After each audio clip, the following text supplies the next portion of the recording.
Hey folks, this is Mariah Crawford. I want to run through this presentation with you. There's some stuff I want to talk to you about in terms of keywords and search strategies that I think will be really valuable, helpful for you with your research. This was created initially by Jenny Stout with the library, Cabell Library. I have revised and expanded it pretty considerably. She built it for 112, so I'm making it a bunch more advanced for UNIV 200, Inquiry and the Craft of Argument. So off we go. First of all, some general rules when you're doing scholarly searching, and we're going to be using Google Scholar for that, versus general searching in Google, for example, you want to make sure that you're not using sentences or questions. So with regular Google, you might ask, how do I repair a light switch? It's a great question. You can get a good answer and you can save a bunch of money. I've done it a bunch myself. But with Google Scholar, you're going to search for individual terms. So recycling, glass, household, as an example. So again, not questions, not sentences. You also want to make sure you know what the possible technical or professional terms would be. There are a lot of things where the kinds of words you're used to using just aren't the proper scientific terms, and that's going to take a little bit more work, and we'll look at that a little bit more later on. And then you also want to make sure you're using the most current technology, and I have a slide later on for that as well, because terminology does change over time in some really important ways. The most important strategies for you: use Google Scholar. It will give you reliable usually and scholarly usually results. One of the really big exceptions for the scholarly part of it is that for some reason Google Scholar lists student work at the bachelor's, master's, and PhD level. Particularly, obviously, the bachelor's level work, you can't use that. But even the master's thesis or dissertation stuff that you find is not peer-reviewed. It's not scholarly, as we would put it, and thus not acceptable. What is potentially very helpful, especially with dissertations, is to look at their sources and to figure out what they found valuable, and it may be something that you can then go use. So you can sort of harvest resources from the references at the end. You also want to make sure you're looking beyond the first page of results. Very often what comes up first is not as relevant as you'd want it to be. Some search terms are a lot more difficult than others because you have different fields using the same terminology. That can be very frustrating. But you want to keep looking beyond the first page.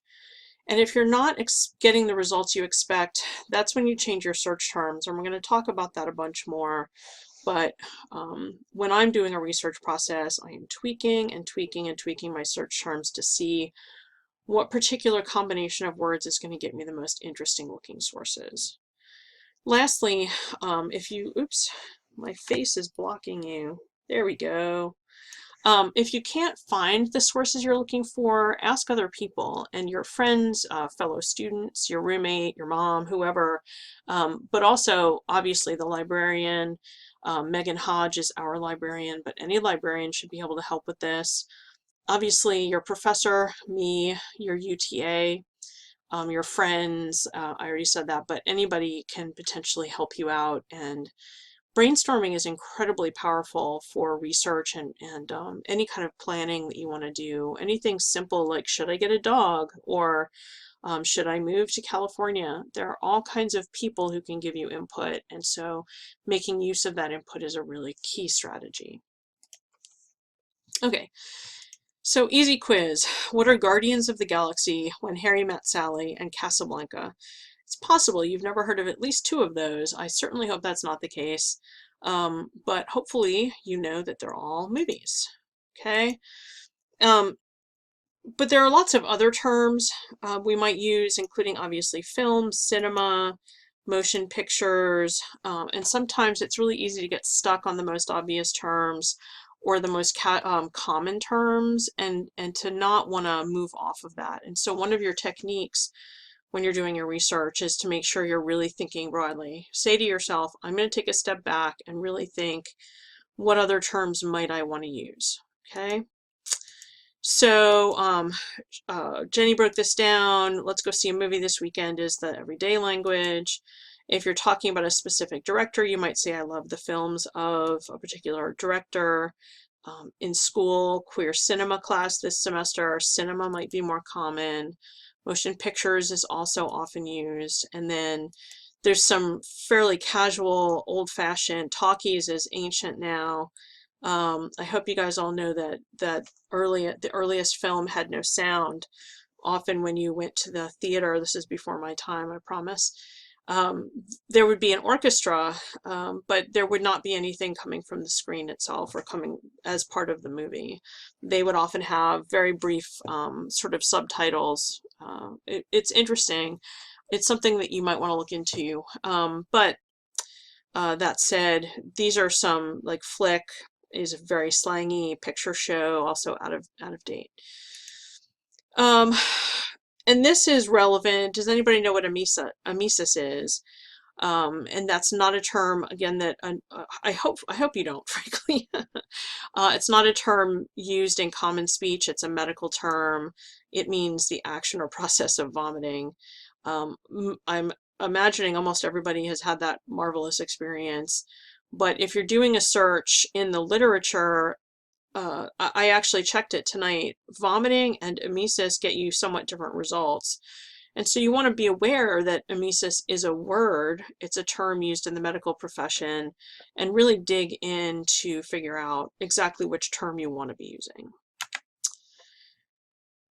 And of course, you may not have the knowledge yet of the subject to be fully aware of the vocabulary. That's perfectly normal. And there are a lot of different approaches to figuring that terminology out. I already mentioned terms change over time. They switched away from global warming because people thought global warming means only that it gets warmer, when in reality, climate change is very, very complicated. Overall, the planet is getting warmer, but sometimes that manifests as an incredibly cold winter or very dramatic drought in one area, very dramatic flooding in another area. So climate change is a little bit more reflective of the reality. The term transsexual has fallen out of favor, and transgender is now being used.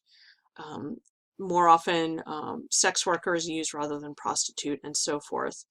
Specifically, decimate and literally are two really interesting examples. Decimate, the deci beginning of that, some of you will know, refers to a tenth. The word decimate initially meant to kill 1 out of 10. That's got a Bible connotation. But lately, people have used decimate to mean like annihilate, to completely destroy. And so very, very different meaning. It's kind of nails on a chalkboard every time I hear it, but it's one of those things, you know, you can fight it only so far. Literally, on the other hand, people are now using to mean not necessarily literally. So literally actually means this is real. I'm saying to you that it felt like a car fell on me. If I'm saying that, it means literally it feels like a car fell on me, not, I don't know, it felt heavy, okay? Something, you're trying to be really specific and precise. But people use literally in a much more casual way. They mean not literally when they say literally, and that's also very dreadful, but that's another thing that's become fairly common. You need to be aware of how the language is changing over time, especially when it comes to words that are considered offensive.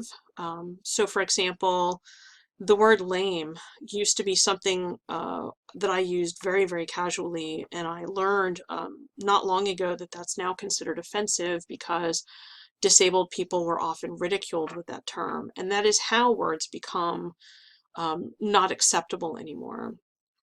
And it's important, I think, to be aware of those changes so that we can treat everybody with respect.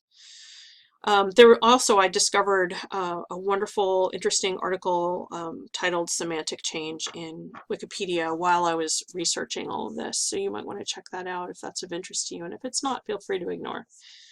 Okay. I'm also just going to note really quickly, UK spelling, you guys probably know, is different. Commonwealth countries include Canada, like Australia, New Zealand, I believe, and others, and they often have different spellings. Color, C-O-L-O-U-R, for example, that kind of thing. I actually lived in Ireland for a little over a year, and the very first time I ordered lunch, no less than 3 words needed to be translated because they simply use different words. They use the word bap instead of roll. It was very confusing. So you also want to check and see what country an article is written about. If you're writing something about math education in elementary school, elementary school in the US is going to be very different from elementary school in China or in Turkey or the United Arab Emirates. So you really want to stick with the United States unless you're intentionally doing something international. And that actually just reminded me that when I was a kid, we used to use the term grammar school rather than elementary school quite a lot, but people look at me like I'm nuts when I say that. I would also say